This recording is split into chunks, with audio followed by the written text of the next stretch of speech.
Hi everyone, we're the teen librarians from Arapahoe Libraries, and we miss being with all of you in person, but we wanted to give you some suggestions of some really awesome books that we've read lately. We'll start by introducing ourselves. My name is Catherine. I'm Lauren. I'm Bridget. And we will jump right into the book talks. All of these are available online in our ebook collections, so we would recommend that you check them out there. Thanks, friend. So I'm going to tell you about a book that is really good choice if you're looking for something kind of haunting. It's a book about ghosts. It's not what I would call a horror story, but it does involve some really fascinating details about ghosts and hauntings and those types of things if you're into that. And it's about Shelley, who's in middle school, and she and her grandmother hunt ghosts. They kind of do it as a job. And when I think ghost hunting, I tend to think of the TV shows where the people run around in the dark and they're kind of screaming and there's weird equipment. It's not that kind of ghost hunting. Just to let you know up front, it's much more subtle. Most people don't believe in ghosts because this is our world. This is like a fairly realistic story. Most people don't believe in ghosts, but Shelley and her grandma and her mom can see them. And so when weird things start happening in people's houses, sometimes they get a call and they go out, and Shelley works with her grandma to help kind of resolve the haunting situation. One of the things that I find really cool is they can capture the ghosts with their hair. So this beautiful long hair, and if they don't have it pulled back, they're just wearing it long, they can kind of tangle the ghost in their hair, and that can be how they remove it from the situation. And it's not just humans. There are ghosts of cats and other critters. One of my favorite scenes is ghost mice involved, and it's kind of creepy, but also really interesting.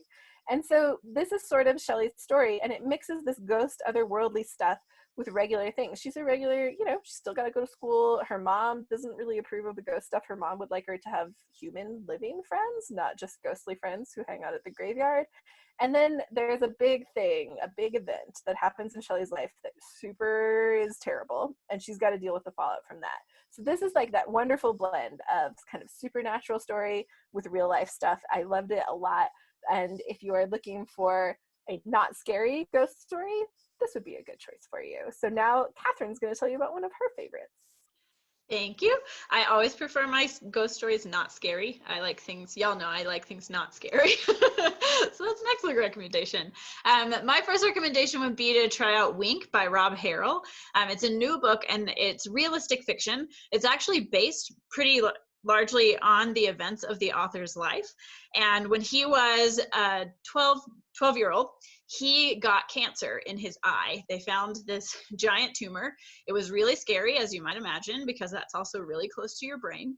And so he wrote this story about a kid who also has this brain cancer. So this story is about Ross, and just as he is getting ready to start his 7th grade year, he finds out that he has this tumor in his head, and the doctors tell him that they will probably have to remove his eye at some point. So throughout the whole school year, he's kind of dealing with this news. He's trying to figure out how to process it, but it's not as depressing and sad as it might seem like it is. Ross has a pretty good sense of humor about it, and he makes all of these really great friends. And he starts the treatment, but he's also just trying to figure out how to live with and deal with this.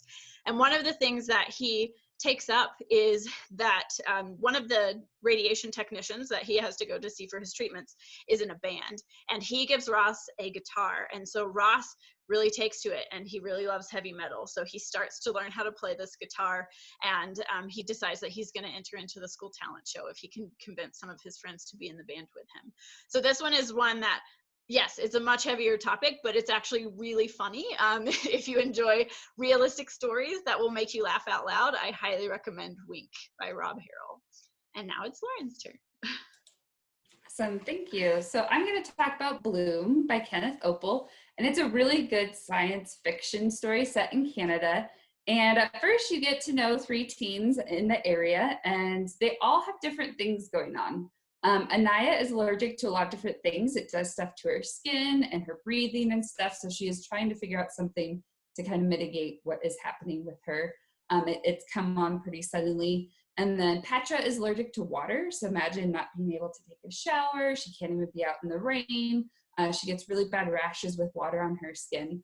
And then Seth is new to the area, and he's still trying to figure everyone out, so he's keeping a few things a secret and kind of get to know him as everyone else does as well, which I really liked. But then one day they have this crazy rainstorm. It's like this huge downpour, and Petra's caught off guard and is trying to get somewhere, but she realizes pretty quickly that she's not getting a rash, she's not itchy. The rain actually feels good on her skin. And it's the first time ever, well, for years, that she is able to be out in water. So she's trying to collect as much water as possible. She's able to drink it and stuff like that. So this water is very different. Anaya's allergies are going away. Her skin's clearing up. Her breathing's better. She's able to walk further. All these great things. And Seth's enjoying it as well. There's a few things you'll learn about him. Don't want to spoil it. And so there's something different about these 3 teens. And as they're kind of learning more and more about this rainstorm, because it's so huge, the news is showing that night that it actually happened everywhere around the world as it like kind of went around the globe. And then the next day, they're kind of, researchers are wondering what happened with this rain and stuff. But all of a sudden, these black things are starting to grow everywhere it rained. And it's like this viney stuff. It has thorns. It's really, really growing fast. And by like the 3rd day, it is getting huge enough, and it does like Venus flytraps, and it opens up and traps things. But it's attracting them with these berries, and these berries look really tasty, but not so much, because when you pull them, there's like this gas that comes out that makes you sleepy. So all these things are happening with these plants to attract these people to them, who knows why. But these 3 teens are able to kind of overcome it. They're not, they don't get sleepy. They're not attracted to the berries, all these things. And so now they're trying to figure out what is happening with these 3, because there's pockets of people their same age around the globe that are immune to it, essentially. And so they're kind of trying to brainstorm together and figure out what to do, how to like calm this down or kill these plants if they can before it's too late, because it is kind of taking everyone in. It is the first in a series, and it definitely ends on a really good cliffhanger, and I'm super excited for book 2. So that is Bloom by Kenneth Opel. I'll toss it over to Bridget now. Thanks, Lauren. So I'm going to talk about another first in a series. It's a little bit older, but I was excited because the 3rd book is coming out this year. So if you like it, the last book in the trilogy will be here soon, and it's The Storm Runner by J.C. Cervantes. It's one, if you like Percy Jackson, if you like books in that vein, you will probably like this one. It is one of the Rick Riordan imprint stories, and it's about this kid, Zane. It deals with Mayan gods and goddesses and deities, and it's awesome. There are so many of them. One of them is the deity of chocolate, which was very exciting for me to read about. I love chocolate, among other things. And Zane lives in New Mexico.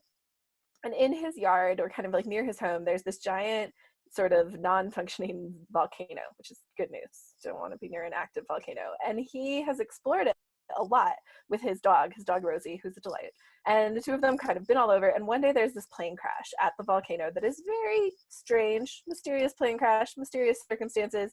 And Zane learns from another student that, surprise, gods exist, magic is real, that plane crash was a demon, not a human. And also, it's been prophesized that you, Zane, are going to bring back the god of death, darkness, and despair, and break him free of his prison. So all of the gods don't like you very much and would like to kill you right now. Zane has to adjust, as you might imagine. 1, he didn't believe in magic, and 2, he really has a problem with the idea that he would bring back a god of destruction and despair. He's just like, I'm not stupid. Why would I do that? This is ridiculous. Your prophecy is wrong. Unfortunately for Zane, prophecies aren't often wrong. And this is the story of him and teaming up with another student, his dog, his uncle Hondo, who's super into wrestling and spicy Cheetos, and all of them having to like handle the ridiculous fallout from the god of despair and destruction being freed. So it is really entertaining. It's very fast paced. It has a very cinematic style. It's funny. Zane is hysterical. And I really liked it a lot. So if you're looking for that kind of mashup of mythology and real life, the series is wonderful. And like I said, the 3rd book is coming. So that one is The Storm Runner. And Catherine is going to tell you about another title now. Yes. My last recommendation would be The Magnificent Monsters of Cedar Street by Lauren Oliver. I picked this one up because I love things about magical creatures. And this one, I mean, it was kind of in the title, so I was pretty excited. This is a story of Cordelia. She's lived alone with her father for as long as she can remember. Her dad is a veterinarian, but he is not your typical vet that sees cats and dogs and things like that. He is a vet for magical creatures. So her entire life, there have been dragons and filches, farting filches, which sounds awful actually, and a whole host of other magical creatures that they have been rehabilitating in her house. But the story kind of gets started one day when her father and most of the magical creatures go missing, and there are a few clues left behind about where they might have gone. So Cordelia decides that she's going to set out and she's going to try to find her dad and figure out where everyone has gone. And she's about to head out the door when this kid knocks on her door. His name is Gregory, and he has his dog with him. And there's something wrong with his puppy. Turns out his dog is dead, but I wouldn't bring y'all a dead dog story, I promise. His dog has turned into a zombie. He has what's known as a zuppy, which is a zombie puppy. And so they are now figuring out that they have to, it will only eat blood and live flesh. So they have to figure out, if you can imagine, when puppies chew, things go poorly. So this is even worse. The zuppy is a really wonderful part of the story, but Gregory decides he's gonna go along with Cordelia because her dad is probably one of the only ones who can teach him how to care for the zuppy that he now has in his possession. So they go on this wonderful adventure. There's all kinds of things that go wrong, even more mythical creatures that you meet, and really wonderful nefarious villains that do awful things. So I highly recommend it if you would like just a really wonderful adventure story. I mean, if you do enjoy audiobooks, I really highly recommend the audiobook for this one. It's also a lot of fun. And I will turn that back over to Lauren for our last book. Awesome. Thank you, Catherine. So the last one I'm going to recommend for now is The Lonely Heart of Magdalene.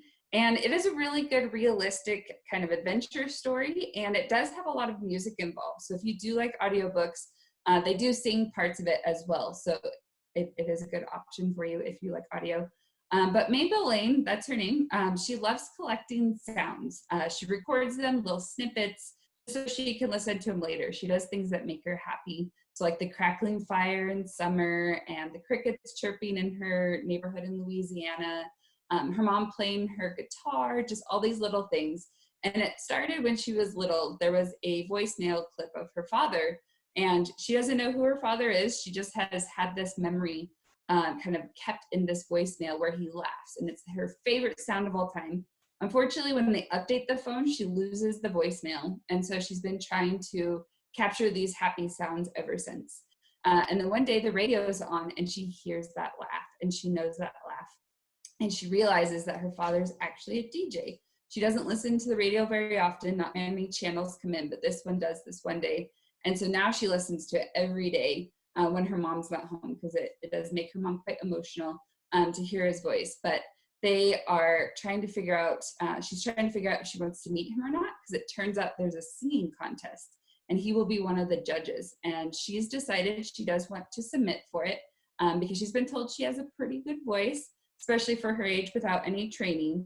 And the only thing is it's in Nashville, Tennessee. So it's quite a ways away. It happens to land though when her mom is going to be out of town for work. She got a singing job somewhere. And so she's traveling around on that. And her neighbor, Mrs. Boggs, is going to take care of her. She's one of her teachers at school. And so she kind of knows her a little bit. And she tells her about this opportunity she has. And Mrs. Boggs is super excited to help her out. Surprisingly, wants to take her on an RV trip. She's very nervous about her RV, so they're going to take it slow, leave extra early. And they set off on this adventure. And it isn't long on the journey that they find out they're not the only ones on the RV. Tommy is a stowaway. He is someone in the neighborhood that heard that they were going on a trip and wanted to be a part of it. He wanted to get out and about for summer. And so they've decided that he can join them. And so they go on their way. And along the way, there's lots happening because Tommy has some secrets why he was stowing away. And Mabel isn't telling anyone about the judge, but ends up confiding in Tommy because she doesn't know what song to pick because she wants to impress her dad. She doesn't know if she wants to tell him that he's her daughter. So yeah, they're trying to figure all of that out, and a lot of stuff is happening along the way. It's a really slow journey because Mrs. Boggs is pretty nervous.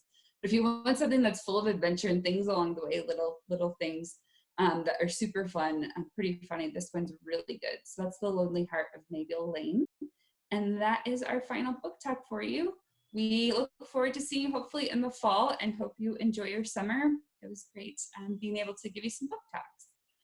Have a great summer. Bye.